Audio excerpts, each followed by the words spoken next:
Бидний тархин дотор ерөөсөө нэг бидний өөрсдийн бодол байна уу эсвэл хүний хэлсэн юм тархин дотор яваад байна уу гэдгийг анзаардаггүй юм байна.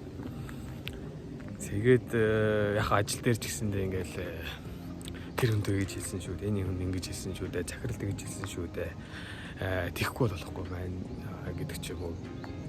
Гэр бүлд ч гэсэндээ те миний хань надад тэгж хэлсэн, ингэж хэлсэн.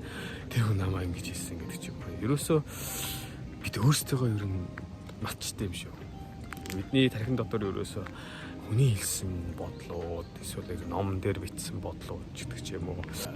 Нүдэрээ харсан, чихээрээ сонссон зүйлүүд л бидний тархин дотор байгаа юм шүү.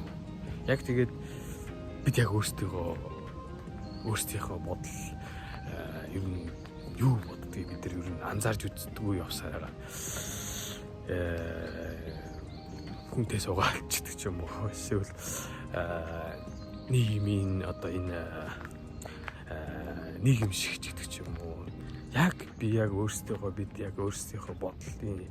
бодсон бодол гэж байна уу? Би гэж хүмүүс ямар юм бэ гэдэг ч юм уу. Би яг юу бодох юм бэ? Би яг ямар зорилготой юм бол, би ямар мөрөөдөлтэй юм бол гэдэг бодож үзсэн үү бид.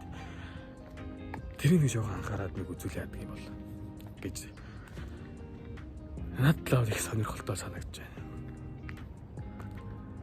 Андаа л бидний тархин дотор хүмүүсүүдийн бодлууд л явж шít тийм.